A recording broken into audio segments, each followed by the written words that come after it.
But welcome to those of you who are joining us. In today's workshop, we're going to discuss various techniques and tools for connecting with CMU alumni and with other working professionals. My name is Kristen Stanton. I am a career consultant in the Career and Professional Development Center, and I work specifically with Dietrich College students. Hi everyone, and I'm Rachel Rosenfeld. I also work in the CPDC and I work with Mellon College of Science students. All right, so before we get started, just some minor housekeeping details. We do have a Q&A planned for the end of the presentation, but since we're a really small group today, please feel free to unmute yourself if you have a question while we're going through things or doing any of our demos. You can also feel free to put questions in the chat, but we will definitely be able to get to everyone's questions today. All right. So before we get started, let's just talk briefly about this term networking. I know when students hear this word, it can cause dread or panic. Certainly not something that you love to think about. But I think it's really helpful to just kind of throw all of those preconceptions out and just reframe what this is, because networking is something that you do all the time. And it really is as simple as just talking to people, making connections and building relationships. So, that could happen while you're standing in line at Target. That can happen when you're riding the bus or when you're on an airplane, turning to talk to the person next to you. And it doesn't have to be something that is, even really formal. So, I think it's helpful to think of it as a natural, authentic conversation with the goal of either exchanging information, simply getting to know someone better, maybe getting help, or maybe even giving help. Now, that being said, I know that as students, you all do have some pretty specific goals. Those goals probably include exploring careers and searching for either an internship or a job. And so the best people to network with in terms of those particular goals are going to be professionals who are working in the field, our vast network of CMU alumni, and then, of course, recruiters whose job it is to fill these positions. So, today we're going to talk to you about a couple different types of networking. The first is kind of what I was referring to earlier, and that's informational interviewing. So the purpose here is really just to learn, right? To learn about a company, to maybe learn about a particular industry, to gain some advice about your job search. And maybe, maybe a potential outcome once you develop that relationship with somebody is that you'll get a referral or a recommendation at a company of interest. But that's not really the goal of your first informational interview. And so in that initial conversation, you don't want to immediately bring up the fact that you're looking for a job or looking for an internship. That is something, though, that can come next. So after that initial informational interview, maybe your conversations do become a little more targeted and specific. And then it does become okay to possibly ask for a referral from an alumnus or to reach out to a recruiter and find out about positions or follow up on a specific job application. And we will, in this presentation, talk about how those requests will look a little bit different and what you should say in each case. Okay, so here you guys have 3 really amazing resources to help you with networking. And those are CMU Universe, LinkedIn, and Careershift. And while they're all a little different, in my opinion, the best strategy is to really use them all together. So CMU Universe is our brand new mentoring platform we launched in September. And really, I consider this to be almost like a warm network. So all of the alumni who are in the CMU Universe are there because they want to help you. They have joined the platform specifically to do that. You can search for them, based on their company, their field, their former major, and you can ask them just about anything. And Rachel's going to go into the platform and show you how to do all that. So LinkedIn, on the other hand, is a much larger professional network, and it's not just our alumni, it's everybody. So, you know, I can't say that every single working professional has a LinkedIn profile, but I could say confidently that like more than 95% do.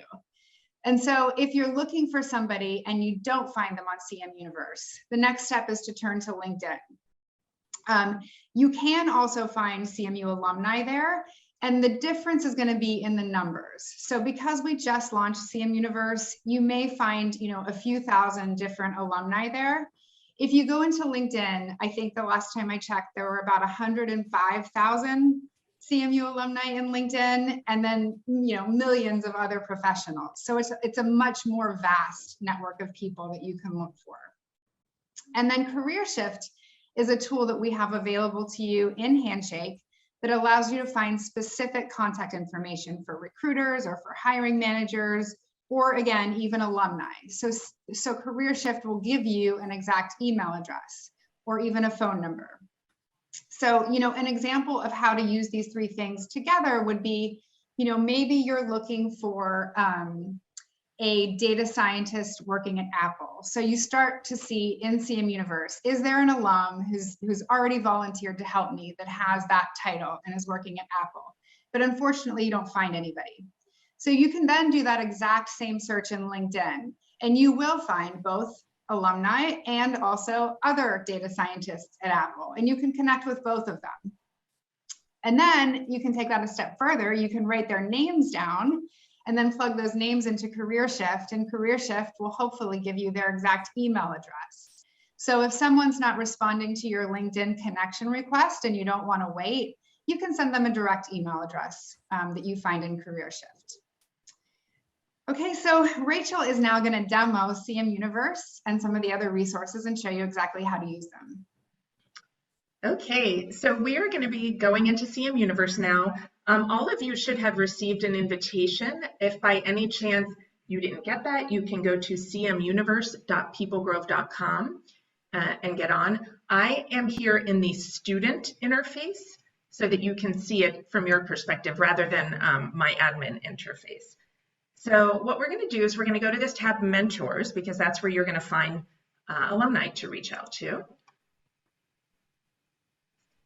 And as you can see across the top, you can search on different criteria: major, location, major industries. There are even more filters. For now, it's really best to just do one or two and not refine it too much, just because we're still building up the number of alumni in here. So sometimes if you have too many criteria, you could end up like eliminating too many potential people. But in this case, what I'm going to do is just say that I wanted to find someone with a decision science major. And we can see that there are 16 exact matches. Now, of course, what you would want to do is then go into the different profiles, see what these alumni do, and decide who's appropriate to reach out to, who you're interested in reaching out to. And it could be more than one person. In this case, let's say you decided that you wanted to reach out to Ayla. What you can do is click on message, and I want to show you what's available here to kind of help you with this process. You could freeform write something if you really clear on what you want to say, but we have these great templates here in case you're not quite sure of the wording. This first one is this specific advice request, and this is where you could say you're seeking input on your resume, your internship, a job search, just a very specific request. You could also have a networking conversation request. Here, once again, the wording is there to make it easy for you. And this could be, maybe you're involved in a job search and you want some advice on it. And there's also the career exploration, which is, let's say you're just thinking about different career paths, you want to set up an informational interview. And I did want you to notice that you can request a meeting at the same time. So We don't recommend that you just request a meeting without any kind of message to the person, because, you know, if somebody was asking you for a meeting, you would certainly want to know why. But each of the alumni have gone in and noted their availability. So you would be requesting a meeting for a time that they have, you know, feel is good for them. So this is mainly how you use CMU Universe to reach out to alumni. Did want to point out briefly that we do have some groups and we will be expanding these. This is another good place to align with alumni around a common interest. So for right now, creators, artists, and performers, first generation. This is for graduate students, and I think you're all undergraduates, international students. This is a private one for I&I, but women in tech. And this is a good place if you were to post a question, you could, you know, maybe get responses from alumni, and just another place to interact. Okay, so if you have any questions there, feel free to ask. All right, so moving on, wanted to show you how you can use LinkedIn. So this is going directly into the LinkedIn alumni tool. And as Kristen mentioned before, we currently are, and this changes all the time, it fluctuates, 103,000 alumni here. There are many different ways to search. I usually start out by first kind of saying, you know, a starting year, because most of the time you're going to want to either reach out to maybe a recent alum or someone, you know, maybe up to 10 or so years down the line. It really depends. It could be further out, but just to narrow this down a little bit.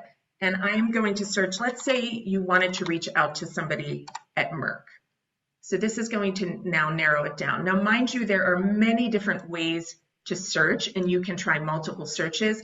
These bars can search. So I wanted to show you when I search for Merck, it doesn't mean that everyone is currently working there. It means that they have Merck on their profile. So it's possible somebody did an internship there. So I'll usually, you know, if I know I want someone at Merck, just click on that bar to kind of filter that out.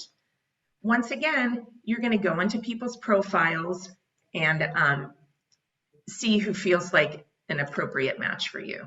So I'm going to, let's say I wanted somebody who recently graduated because I had like a, hey, what's your first year like in this new position? But so, you know, Abigail Vesco might be a good choice, but in this case, I'm going to click on Lauren Powers. Now, want to show you how to connect with someone. Message has a lock in it because that is for people who pay for the LinkedIn professional version, but you don't have to do that.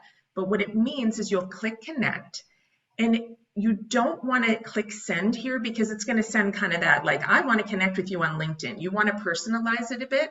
So you're going to add a note. You are limited to 300 characters here. Kristen is in a later slide going to talk about like what you should write here. So just wanted you to see that this is how you can reach out. Now, let's say you weren't able to find an alum at a company that you're interested in, or somebody at that company who does exactly what you're interested in. We call this workshop Connecting to Alumni and Other Professionals because we don't want you to forget that you don't have to just connect to alumni of CMU. So if you go back out to LinkedIn, one of the things you can do is I'm going to put in, it's already here, Hudson River Trading. And now I go to the company, and you'll see you can click on people here, and this will show you people who work there. And let's say, once again, there are lots of different ways to filter this. If I click next here, let's say I was interested in someone in information technology. I can now filter for that.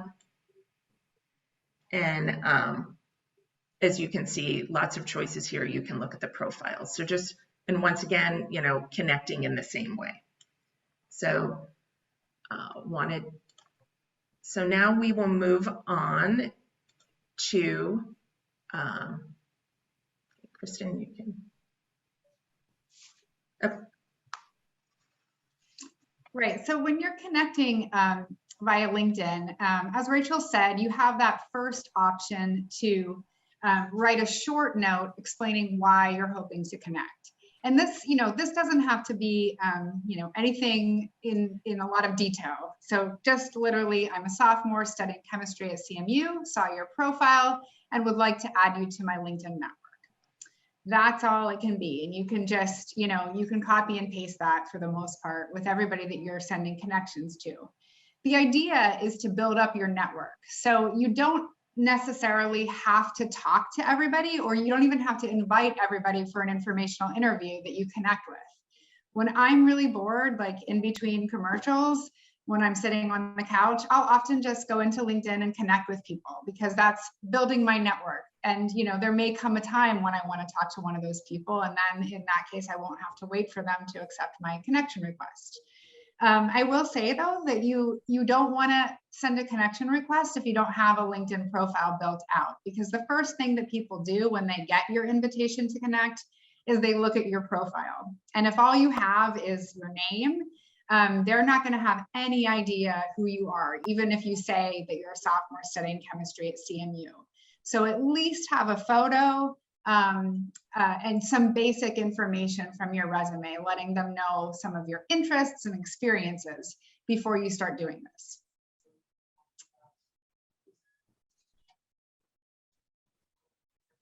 And then once you're connected, you can send a slightly more specific message if you would like to talk to that person. So in this case, you want to be pretty clear about what it is that you're looking to talk about. So I'd love to hear about your role at Merck, as I'm considering a career in the pharmaceuticals industry.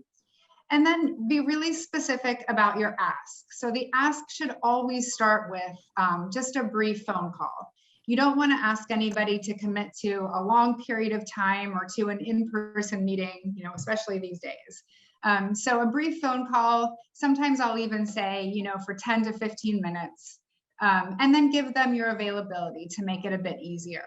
Again, like in CMU Universe, you already know that the availability is showing up based on what the alumni put into their settings. But on LinkedIn, we don't know. So we want to try to make it as easy for that other person as possible and eliminate a lot of back and forth.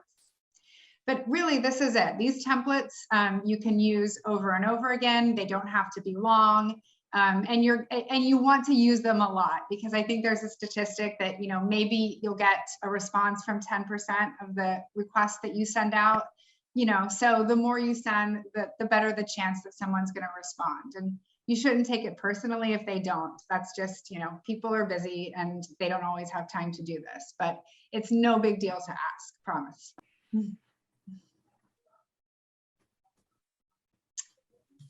And then in terms of following up, I get asked a lot, I sent these messages, I'm not hearing from somebody, should I reach out again?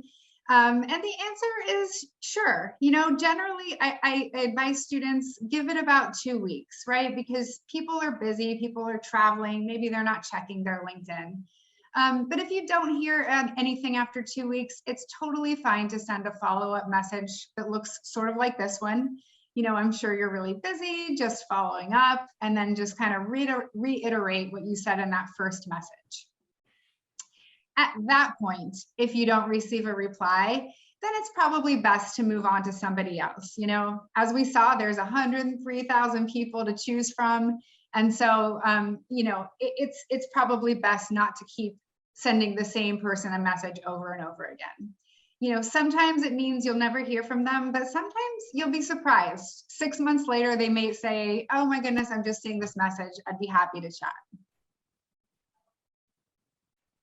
Any questions about CMU Universe or LinkedIn before we move on to our next resource?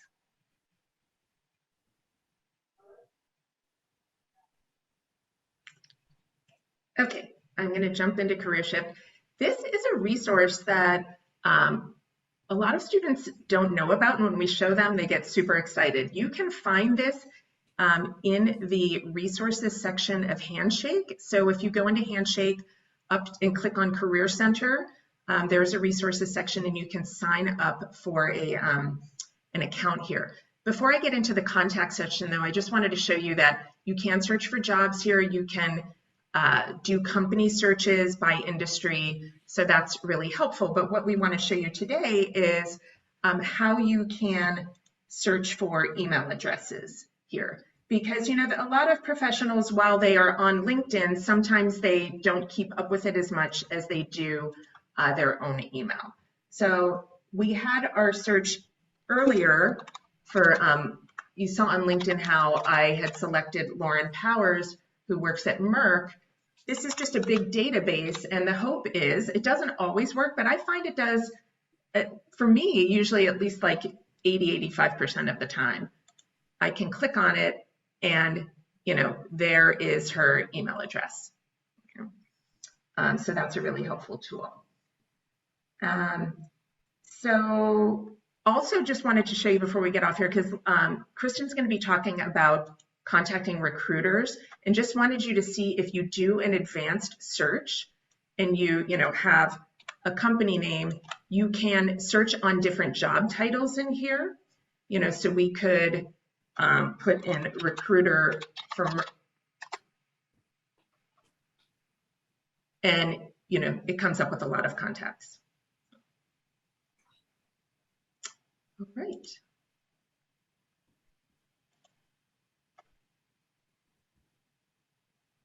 Yep, and here's just another template, a slightly different template when sending an email to request an informational interview.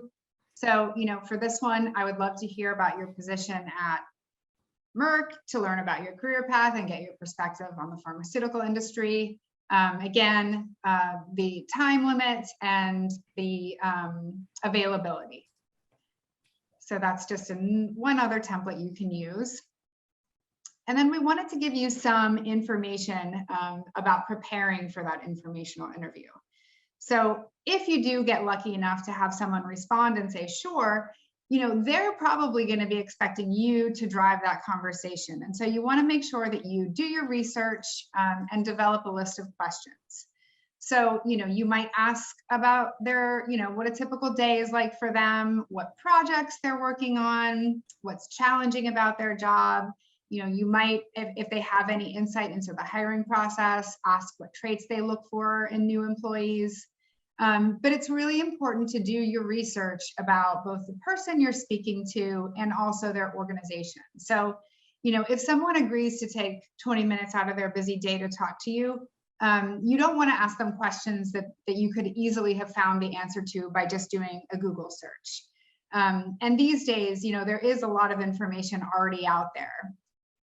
You know, keep in mind that people do really like to talk about themselves. And so, you know, go into their LinkedIn profile and see what their interests are and see what clubs they belong to, see where they worked right out of college. You know, if you bring these things up and ask people to tell stories about them, they'll probably be really happy to have a chance to do that.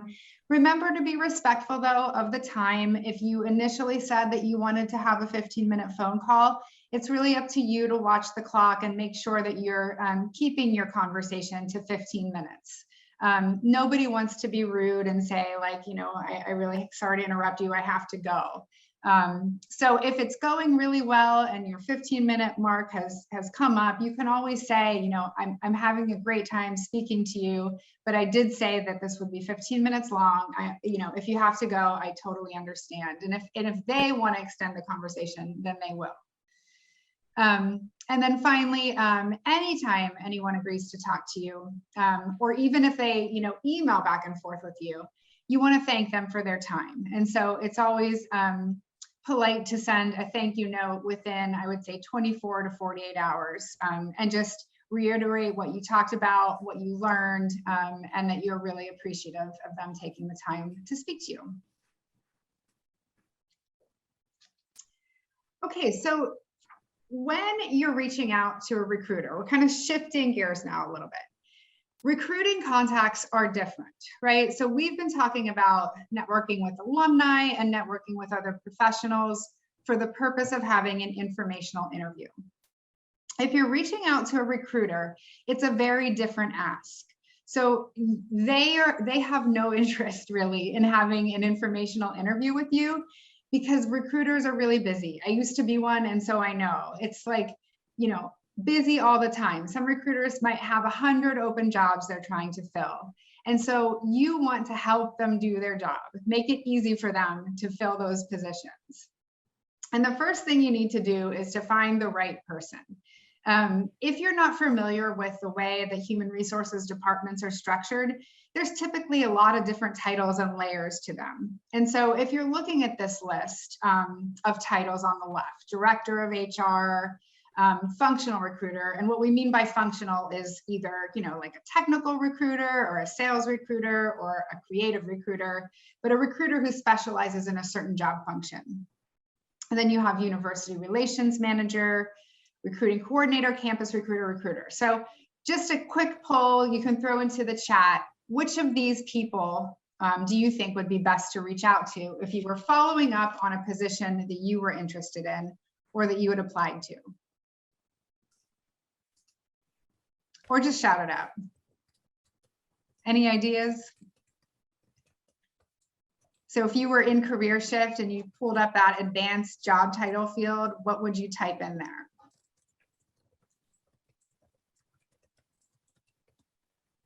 I'd probably just go for recruiter. Just plain recruiter, okay. Someone else had said the functional recruiter, the campus recruiter. Yeah, these are all correct. Good answers. And so you sometimes have to do a little guesswork, but these are definitely the ones I would start with. I would not go to the director of HR because they are likely managing many other things on a much higher level. They're probably not responsible for filling individual positions. And then anyone with the title, with the word coordinator in their title is probably on the other end of the spectrum. So they are probably the person who's going to schedule your interview, but they're not in a position to make decisions about who advances to the next stage of the interview process. So start with these. And one other note is that if it's a really small company, so if it's a startup or a company with less than 20 people, they may not have a recruiter yet. They may not even have an HR department yet. So in that case, look the company up in Careershift and see if you can find somebody who is either in the same department, who has a similar job title, or even a manager or director. Because if it's a startup, they probably have their hands in a lot of different things. I used to work in a startup, and I know that even when our CEO would get emails from candidates, it was almost like he got really excited that people were interested in working for the company, and would usually respond to the emails, even if it was from potential interns. So, small companies are a different beast, and you can feel free to reach out to people who maybe don't have these titles. All right, so when you are introducing yourself to a recruiter, the message itself is also going to look really different. So you really want to be concise and direct. Again, you're trying to help that recruiter fill their position. So they would much prefer you to contact them after you've applied, because they don't want you to ask what should I apply to? Or what do you think I'd be good at? They want to know what you already applied to. If there's a job ID number, include it. You can explain how you heard of the position, or if someone referred you to the position, that's helpful for them to know. And then briefly, in one sentence, just a summary of why you're a good candidate for the job, and then letting them know that you've reattached your resume and you'd be really enthusiastic to either speak to them or move forward in the recruiting process. So what this email is doing is getting you noticed by a person. Often when you're applying to jobs, especially at big companies, your resume is going to go into the database, and an applicant tracking system or a piece of software is going to be doing that initial screening of resumes. Sometimes that means that a real person isn't going to see your resume. But if you can find that person's email address, it gives you a much better chance of getting a person to see your resume. And that means you won't get screened out if there's something wonky going on in your formatting, or maybe you didn't have enough of the right keywords, or whatever it is. Again, speaking from personal experience, when I did get emails from candidates, which I didn't get very often, by the way, but if someone took the time to find my email address and send me an email, I would always at least open their resume. That doesn't mean that I would always give them an interview, but I would at least look to see if this person met our qualifications for that job. So this can be an effective way. I think, what's the saying? There's a saying, the squeaky wheel gets the grease. This can kind of be a way of, getting yourself seen and noticed by the right person. If you did a lot of guesswork, then don't be afraid to say at the end, if this is not your position, please, I'd appreciate it if you could forward my resume onto the recruiter who is working on this particular job. And sometimes they will, and sometimes they won't, but it never hurts to try. And this is just something that I saw on LinkedIn recently. So this is an actual early career recruiter at IBM who wrote, a message to the general public. So this is her saying, I haven't checked my LinkedIn in over 2 weeks, and here's some advice for those of you who are reaching out to me. So you can see some of these are obvious, like make sure you get their name right and make sure you spell it right. Don't ask questions that you can find elsewhere. Don't ask what job you're a good fit for, but do tell me the role you applied for, and if I can help, I'll do my best. Right, I think there was a question in the chat. Let me see. After sending a follow-up email after job application to the recruiter and not getting any replies, is that just it, or should we email them one more time in 2 weeks? That's a great question. And yeah, the same rule applies. I think that recruiter inboxes can get even more clogged up than, other people's inboxes. So it's very possible that they just missed your email. And it is fine to send another follow-up message that's equally brief, almost identical in nature, 2 weeks later. At that point, if you haven't heard anything, then I would just move on and assume that that recruiter is not going to respond. And also, you may not get a response, right? So if you're just reiterating your interest in a job that you applied to, they may look at your resume, but not have the time to respond to you. So just because you don't get a response doesn't mean that your outreach hasn't done what it was intended to do. Okay, does that answer the question? All right, and then, so we just wanted to give you all some next steps coming out of this workshop. One thing you can do if you haven't already is create that account in CMU Universe and reach out to some mentors. We also have on our YouTube channel a workshop that Rachel and I did that is just on CMU Universe. So we go into a little bit more detail about how to search using different filters, how to schedule meetings, a little more detail into the groups. So if you really are curious about the mechanics of how to use the platform, check out the YouTube channel. And then also consider scheduling an appointment with your career consultant. We can help you develop a LinkedIn profile if you don't already have one. We can help you practice your professional introduction, which is something that you'll have to give all the time. It's usually how you open up a conversation if you're networking. It's how you open up a conversation in a virtual career fair. So it's something that's always good to practice. And appointments, of course, can be scheduled through Handshake. And then lastly, why not go ahead and set a goal? It's no longer January, but you can still set goals and give yourself some time. So, fall is typically a really busy recruiting season. It's definitely, though, not too early to start now. So maybe setting a goal to connect with, 2 professionals on each platform between now and August.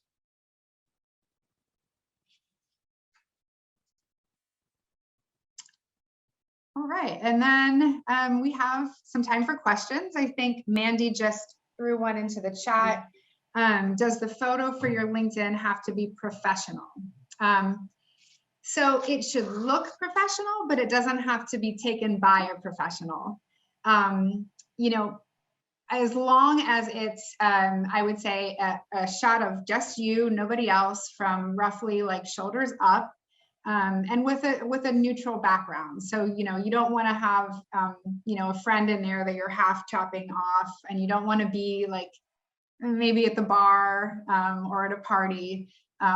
So yeah, so looking professional, but it certainly doesn't have to be something that a photographer takes. You can use your iPhone or ask a friend to use their iPhone. We also are offering headshots to first-year students who complete our career launch course. So if you are interested in that, you can certainly message me. But again, yeah, it doesn't have to be anything you pay for. Other questions?